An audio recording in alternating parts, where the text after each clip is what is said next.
Hello there and welcome to Weekend Primetime News, coming to you live and direct from Studio R here in Colombo. Now bringing you the news, I'm Amaraweera. Let's start off by taking a look at your headlines this evening. 12 districts affected by heavy rains. Landslides and flood claim the lives of 2. Earth embankments on several roads. 4 night mail trains cancelled. Met Department predicts that the prevailing showery conditions will enhance. Prime Minister pledges to do justice to the war heroes who were treated unfairly. SAJITH PREMADASA and Sarath Fonseca visit PATALI CHAMPIKA Ranavaka. With just 4 days left until the dawn of Christmas, this is how Newsfirst is spreading this holiday cheer. Now, in line with the festive season, we at Newsfirst have decided to do something different to our usual news bulletin. Hence, we have 2 news anchors stationed outside our news center. We will first be joined by Sandaru Ferdinando, stationed at the Newsfirst Christmas Zone in Echelon Square. Thank you, Amaraweera. Sandaru, yes, how's this? So we have something really special going on here. So we'll be here until the 24th, and it's indeed a beautiful experience. People are coming in numbers to see what's happening here. So if you haven't still visited this area, it's about time that you come with your family and loved ones. We have reindeers, we have sleigh rides, we have a beautiful band playing, and there's so much of decoration. So it's indeed a nice place to be during this festive season.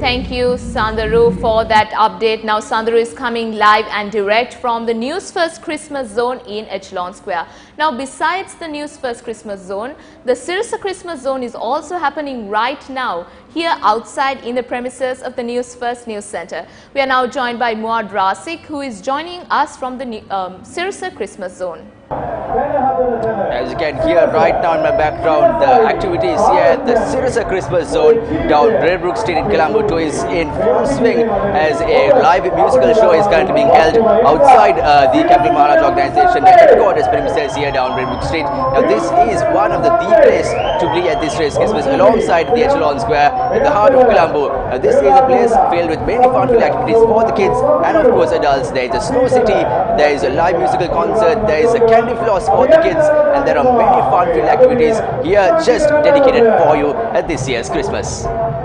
Thank you, Sandaru and Muad, for bringing us those updates. Now let's take a look at your stories in detail.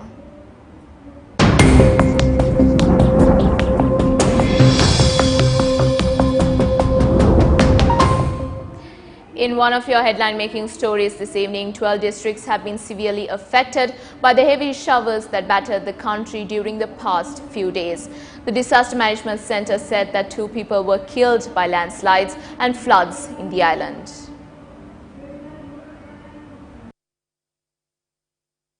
$26,492 people from 7,565 families residing in the Badulla, Munaragala, Batiklo, Mulathivu, Jaffna, Kandy, Nuwara, Hambantota and Anuradhapura districts have been affected by the inclement weather. According to the Disaster Management Centre, 11,916 people are seeking shelter at relief centres. 21 houses have been completely destroyed, while 250 houses were partially damaged. The highest rainfall in the 24 hours that ended at 8:30 am today was recorded from the Bakamuna area in the Polonnaruwa district. This area experienced a rainfall of 228 millimeters. Spill gates of 42 reservoirs belonging to the irrigation department have been opened. The Anuradhapura district has been affected the most by the inclement weather conditions, and the spill gates of the Kalavavar have been opened at 18 feet each. 22 of the 30 spill gates of the Rajangani reservoir have also been opened. 6 spill gates of the Nachiduwa reservoir remain open. According to our correspondent, spill gates of the Nuwaravava, Tisavava, Basavakulama, Mahavilachia and Turuvilla reservoirs have also been opened. Residents of 7 divisional secretariats in low-lying areas have been affected after the spill gates of the Rajangani reservoir were opened. Lifeguards attached to the Disaster Management Centre rescued residents of the Yaya 4 village who were caught in the floods. The Gulnava-Kakirava main road was inundated close to the Kalawava bridge, while the road from Bulnava to Andagala through Anuradhapura was also inundated in Amunugama. Our correspondent said that the Migalava-Epavela main road and the Gulnava-Tambutegama main road were also inundated. Many houses in the Payagala Divisional Secretariat in Ambagasvava had been flooded. This is how the Rajanganya 5th mile post Tenyaya village was inundated. The Northern Railway track was flooded in Aukana. The Navy rescued a group of residents of the Dikwella village in Ipulogama this afternoon. Our correspondent said that the Tambapani village was completely flooded as a result of all 20 spill gates of the Tabova reservoir being opened. 25 families in the village are currently being sheltered at the Tabova Viharasthana. 8 spill gates of the Parakramasamudra were open, while Suasetagama and a number of other villages were flooded after the Mahaveli River overflowed. This is footage from Gallal.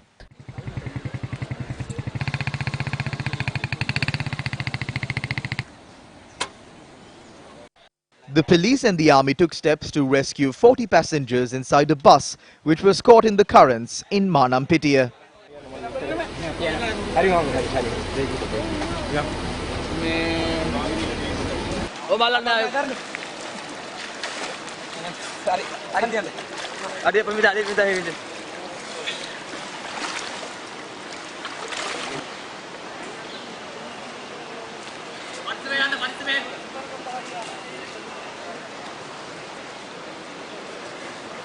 After 3 days of heavy showers, the spill gates of the Kandalama, Bovatanna and Vimadilla reservoirs were opened. 1,000 cubic feet per second is being released from the spill gates of the Kandalama reservoir to the Kala Oya through the Mirisgoni Oya. Flow of traffic along the Vavela-Dambulla road was disrupted. Many low-lying areas and farmlands have been inundated after 4 spill gates of the Ibbankatua-Dambulla Oya reservoir were opened. The affected people are being sheltered at the Veera Mohana Vidyalaya in Mathale. A mound of soil collapsed onto a house due to heavy rains in Panguatta yesterday. According to our correspondent, 5 people were in the house at the time of the incident. The area residents had rescued them and admitted them to the Badulla and Passara hospitals. The Badulla-Hagoda bridge was completely flooded. There are about 150 families residing in Jayagama Badulla and they are facing a risk of landslides. Our correspondent said that 3 houses have already been affected by the landslides and even a slight shower could trigger a serious landslide in the region.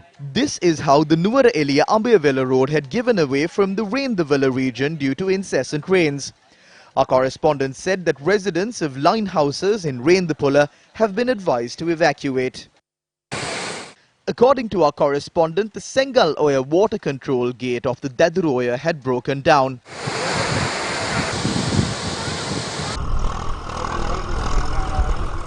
The Disaster Management Center and the Air Force had taken steps to rescue residents of the Mavilode and Kithul villages belonging to the Chenkaladi Divisional Secretariat in Batiklo.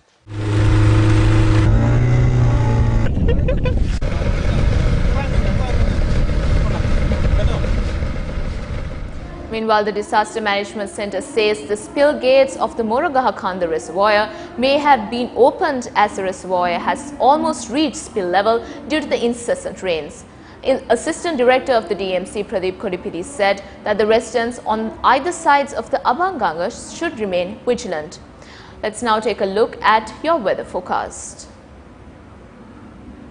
The Met Department stated that showery conditions over the island, particularly in the northern, eastern, north-central, Uva and central provinces and in the Hambantota district is expected to enhance to some extent again from tomorrow. Heavy falls of about 100 to 150 millimeters are likely at some places in the eastern, Uva, central and north-central provinces and in the Mullaitivu and Kilinochchi districts. Fairly heavy falls of about 75 to 100 millimeters are likely at some places in the Sabaragamu and western provinces and in Hambantota, Gaul and Kurunegala districts. Meanwhile, the landslide warning issued to 6 districts has been extended until tomorrow.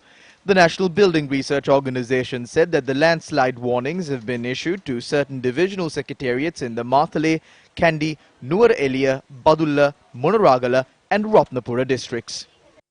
Prime Minister Mahinda Rajapaksa, speaking in the Talawa, said that justice will be done to the members of the tribe forces who were treated unfairly in the past 5 years. The 94th passing out parade of the Faculty of Science of Sri Lanka Military Academy was held in the Talawa. The event was presided over by Prime Minister Mahinda Rajapaksa. The commander of the Sri Lanka Army, Lieutenant General Shavendra Silva, Secretary of Defence, retired Major General Kamal Gunaratna also attended the event.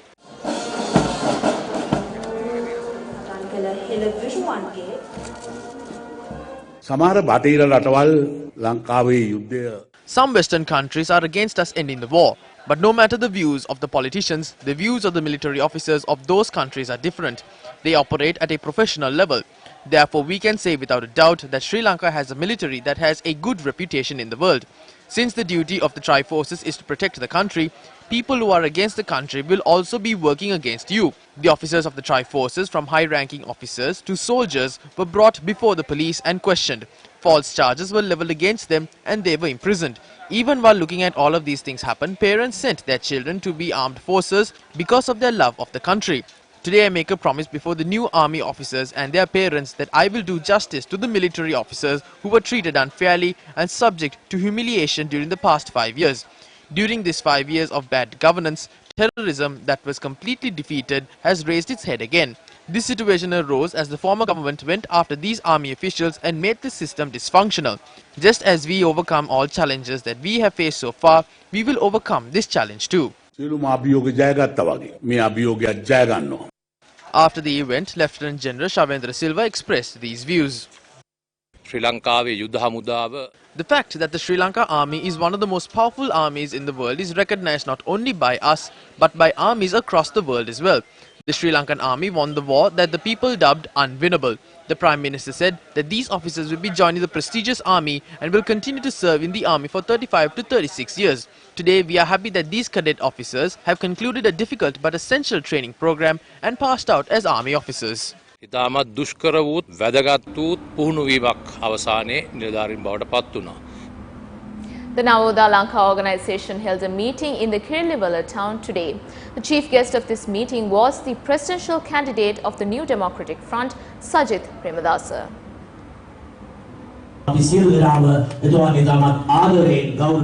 The Navoda Lanka movement has been established by members of the communication unit of the United National Party.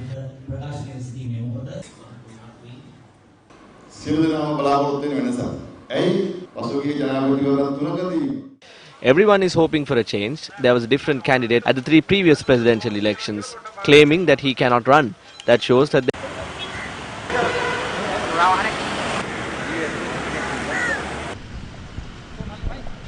CHAMPIKA I would like to state this again. We would do everything in our power, lawful and within the constitution. Now, parliamentarian SAJITH PREMADASA also arrived at the magazine prison in Colombo today to visit former Minister PATALI CHAMPIKA and to look into his health.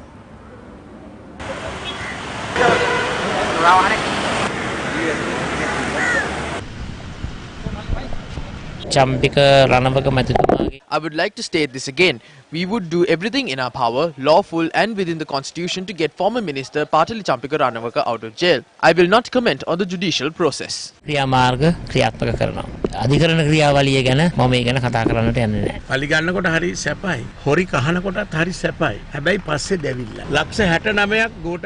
The faith placed by 6.9 million people have been undermined. This is what saddens us. There is no point digging up old trash. If that's how they are going to work, they will have to act like crows. The people have more expectations in the leaders than this. Field Marshal Sarath Fonseca also visited former Minister PATALI CHAMPIKA and look into his health. I went to visit former Minister PATALI CHAMPIKA today. It is very clear that because of the difference of political allegiances and ideologies, they are taking revenge from him using this motor accident. I spoke with him. The accident happened when the vehicle of the former minister was travelling, turned into the road from the main road and collided with a 1000cc motorbike, which is not allowed on the roads of Sri Lanka. Did 6.9 million people vote to put former Minister PATALI CHAMPIKA into prison, or did they vote for him to solve their problems?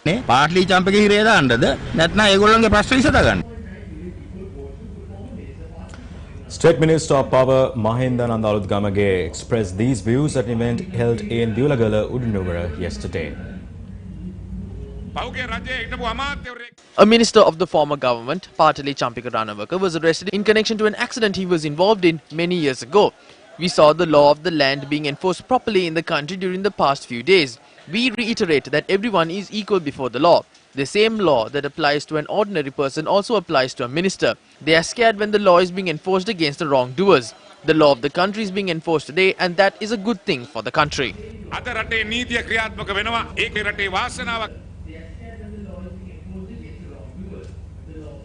Representatives of the Sri Lanka Freedom Party met in Homagama yesterday, and speaking after the meeting, Minister SAJITH expressed these views.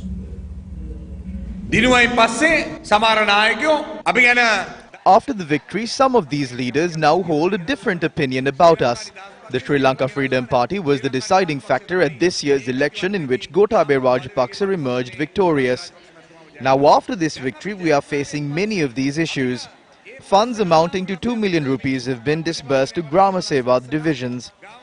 Now my head is aching because organizers in these areas are calling me and asking as to why they aren't included in these activities. They are complaining of being treated differently after working tirelessly to ensure the victory of Gotabaya Rajapaksa. We are against the program of demoting the Sri Lanka Freedom Party to a third-grade party. As the General Secretary of the party, I must state this clearly because I am responsible to the Sri Lanka Freedom Party supporters of the country, and Dayasiri Jayasekara was the one who signed off on all of these agreements.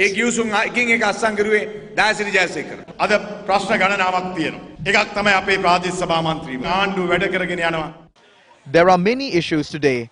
One is the issue that our local government councillors are not being involved in the development drive of the government. The district organizers are telling me that our local government councillors are not being included in these development activities.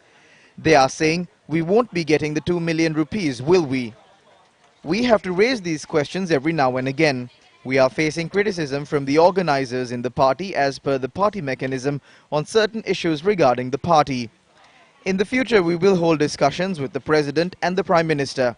We hope to discuss the issues faced by our party activists, organizers, MPs and ministers and get some concessions from the President and the Prime Minister.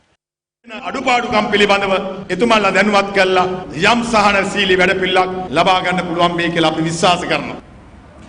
banks have been directed to suspend recovery of small and medium-scale enterprise loans up to 300 million rupees. The order was given by President Gotabaya Rajapaksa and Prime Minister Mahinda Rajapaksa. Meanwhile, State Minister for Development, Banks and Loans says that this decision will not have any impact on the banking system. Properties of small and medium-scale businessmen have been auctioned when they have borrowed up to 300 million rupees. The Finance Ministry has issued a notification to stop the auction of properties. As a second step in empowering these businessmen, we have halted the auction of real estate. Another relief package is to be provided to them. We believe that talented entrepreneurs and businessmen can restore the economy of our country. But we are not going to make decisions based on one party or an individual. We are going to provide fair solutions for the banking system as well as to businessmen and consumers.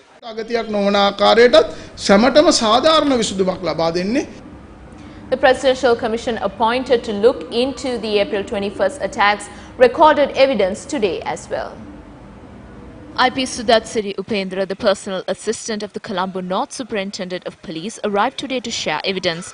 At a witness hearing yesterday, it was revealed that Inspector Sudatsiri Upendra had telephoned the OIC of the Kuchikadi Foreshore police station to alert him of the potential threat on either April 11th or a date close to this. The witness stated that on the 11th of April 2019, he received a message from the Colombo North DIG's office stating there was a possibility of an attack. The personal assistant inspector of the SP said that although he had tried to notify the Colombo North SP Sanjay Bandara regarding this, his phone had been switched off. However, the witness provided a lengthy explanation before the Presidential Commission regarding his attempts to convey the message to the police stations in the Colombo North. The witness also stated that SP Sanjay Bandara had proposed to revise the daily information book following the attacks. When the State Council inquired the reasons, Sudatsiri Upendra said that it was proposed to ensure that the information received to his office has been circulated to the required parties. Sudatsiri Upendra, the personal assistant inspector of the Superintendent of Police, had earlier made statements to the investigating teams of the Presidential Commission and other investigating teams regarding the attack and noted that these were shared based on instructions of the SP. However, IP Sudatsiri Upendra said he had independently decided to share evidence today. The annual ceremony of the offering of the first harvested cinnamon to the gods was held at the Sinigama Devalaya today. Plantation Industries and Export Agriculture Minister Ramesh Pathirana and other dignitaries were present at the ceremony. This was organized for the 14th time by the Department of Agriculture Export Crops and the Galle District Cinnamon Growers Association. There is a story that says those who grow are winners. That concept was not executed properly during the past few years. The economy of the country was dropped and as a result the cultivators were facing difficulties. The cost of cinnamon was increased recently. We are evaluating that process. I assure you that we will take action to gradually improve the cost. We will try to stop the importation of turmeric and ginger, which have great potential to change the economy of the island. We are requesting the civilians of the country to be prepared to cultivate. What we need is to empower the citizens of the country. Now we will be crossing over to the News First Christmas zone at Echelon Square in the heart of Colombo. Sandaru, do tell us, what is the situation like? What is the ambience like? Yes, thank you, Amaraweera. So as you can see, there are plenty of people coming here in numbers with families and their kids. It's indeed a beautiful experience here. So if you are in the Christmas season, if you're really enjoying the decorations to whatnot, we have it all here. We have our radio stations also recording live, playbacking the songs, the Christmas carols, everything. So you can also be part of this fun journey and you can see how a news bulletin is also being aired live. So if you still have not visited this area, do come with your family members. We have a band playing and it's a beautiful experience as well. Back to you, Amaraweera. Now, what is it like outside in the Sirsa Christmas zone? We are now joined by Ruhaza Irfan, who will be joining us live and giving us a live update about the Sirsa Christmas zone. I'm here at the Sirsa Christmas Zone, which is located in Baybrook Place, Colombo 2. Now the Christmas Zone is open to the general public. Do bring your family and your friends to experience fun events, musical shows and games which are also lined up for you and your entire family. Remind you again, the Christmas Zone is open until the 24th of December. For the News First team, I'm Ruhaza Irfan. The Criminal Investigations Department states that the SIM cards found in the Valikada prison does not belong to the Swiss Embassy employee. The Criminal Investigations Department further stated that the rumors of the SIM cards found at the Valikada prison being owned by the Swiss Embassy employee are false. The CID further said investigations are underway into the abduction of Miss Ghanaian barrister Francis. The Colombo Chief Magistrate recently ordered her to be remanded until the 30th of this month. Now, before we wrap tonight's news, let's now cross over to Sandru Ferdinando, who is stationed at the News First Christmas Zone in Echelon Square in Colombo. Now, Sandru, tell us why our viewers should visit Echelon Square. Thank you, Amaraweera. Yes, the news bulletin is coming from the Echelon Square, the News First Christmas Zone, which is located at the Echelon Square here in Colombo. It was indeed a beautiful time here, so do love to request all of you all to come and join with us and see what's happening here. News First team, Sandro Ferdinando, thank you and good night. Thank you, Sandro. We also should keep in mind that the Sirsa Christmas Zone here in the premises of the News First News Center at Baybrook Place. Unfortunately, we cannot give you a live update from here as the ambience is rather loud and festive and we cannot get through to our news anchor at the location. And with that, it's a wrap of Primetime News here on TV1. For the News First team, I'm Amaraweera. Have a good day.